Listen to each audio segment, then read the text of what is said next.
Massmart also out with results today, and although sales rose 10% to 47.5 billion rand, headline earnings a share for the year to June fell 6%.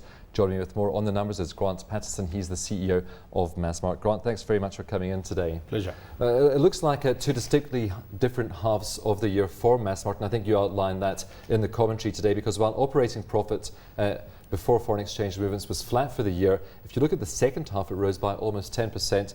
Second half headline earnings per share up by 29%. So it looks like things did really start to gain traction in the second half of the year. Yes, it all really started a week before Christmas. Up until then, things were backwards. The last week of before Christmas was really strong, and then really it's just kept going. January was better than December, February's better than January, and it's continued up until now.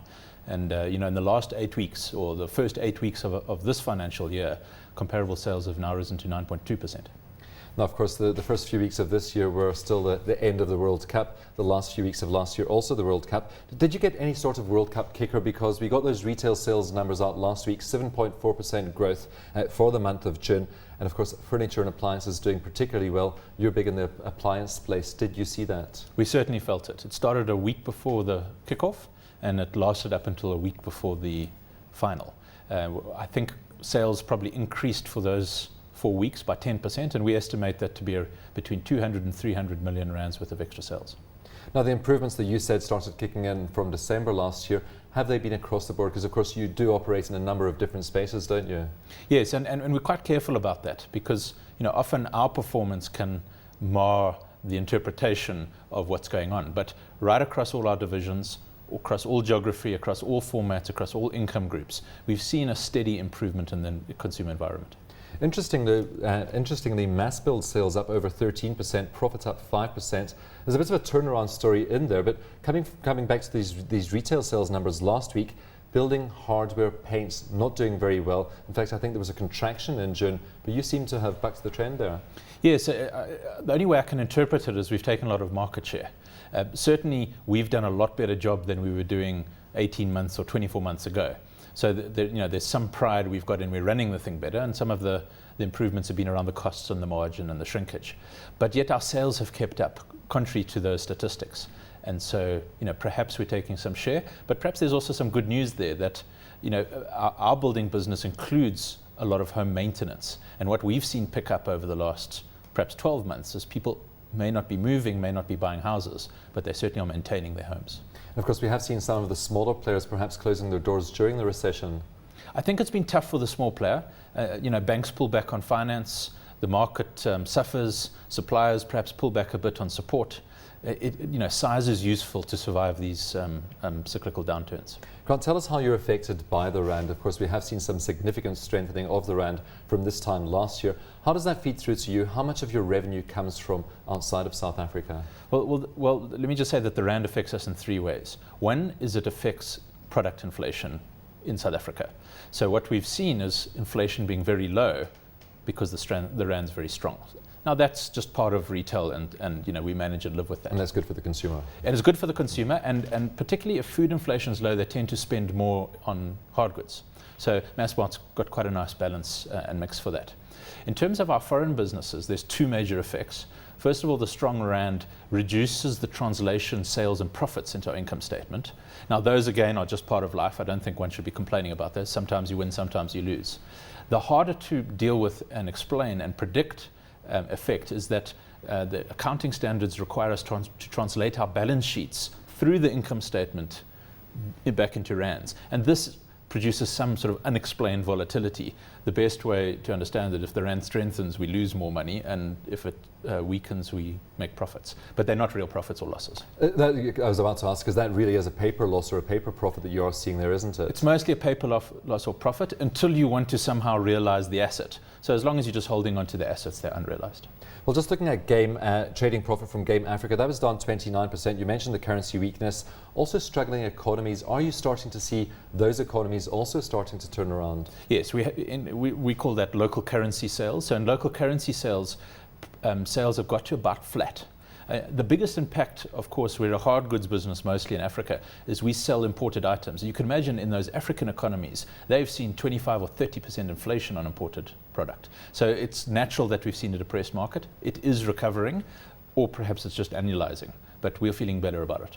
You have 8.5% new store space. Is that mostly in South Africa, or are you also growing your presence outside of South Africa? This year, the majority of that was in South Africa. We did make some acquisitions in Mozambique, but they were quite small. Most of that is new stores, but a proportion of that is also stores we've acquired, particularly in our Cambridge Foods business. How about the format of your stores in South Africa? Because those have changed slightly over the past couple of years as well. We now have a Dion wired rather than Dion's, and that's really a more high-tech store, isn't it? And we've seen some of those old Dion stores converted into game stores. Have you got the mix right at this stage, do you think? Yes, so one of the more important decisions in our history was to consolidate the Game and Dion brands into Game and rationalize the store base across the country. And we've certainly reaped the rewards of that strategy. What we decided to do is preserve the name Dion in a Dion wired format, where we've probably copied some of the overseas high-tech retailer formats and brought that to South Africa, which was unique. Labour relations at mass discounters, problems last year. You had some retrenchments there. One of your stores was burned down. Are these sorted at this stage? Is it an ongoing problem for you? No, we've finished what we called our re-engineering exercise. That retrenchments were about, we were closing sites because we had opened up a new regional distribution centre. So as we closed the sites, we tried to absorb as much of the labour into the rest of the business as possible, but were unable to absorb it all.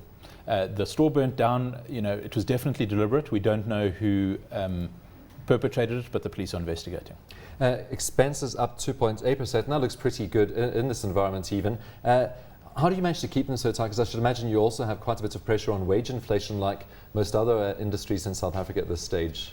Yes, the two biggest components to our costs are wages and rentals. We can't do anything on rentals, and in fact, property expenses are going up fast.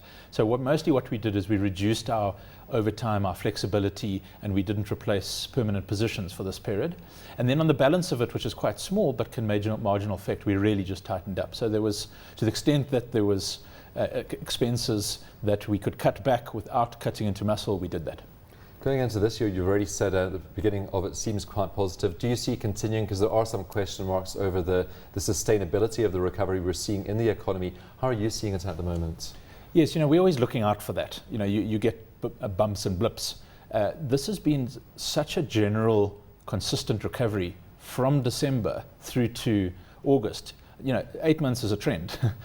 So I don't think it's going to disappear. It may not remain at this level. 9.2% comparable is very high, with CPI only at 3.7.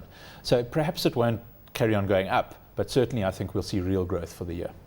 Of course, we were talking about your share price on the video wall. They're slightly lower today, but of course this is a share that has ramped up quite strongly this year. Some say it includes a bit of a takeout premium. There have been rumours doing the rounds. Can you tell us anything about Walmart? Have they been talking to you? Are you a takeover target? Sure. I think most of the information around this is already in the market. Walmart have been here, as have other global retailers. What they're up to, I don't know. That's all been speculation. Massmart has always been open to acquisition by a global retailer or any other shareholder. We'll consider any other offer. But really, the speculation has been going on for 18 months now. I don't think there's much more to be said, and I certainly wouldn't have expected to see it in the share price for such a long time. And of course, the Nedbank speculation went on for about 6 years, and of course, we got news of that today. I mean, would it make sense? Do you think you'd be a good fit for a global retailer like Walmart?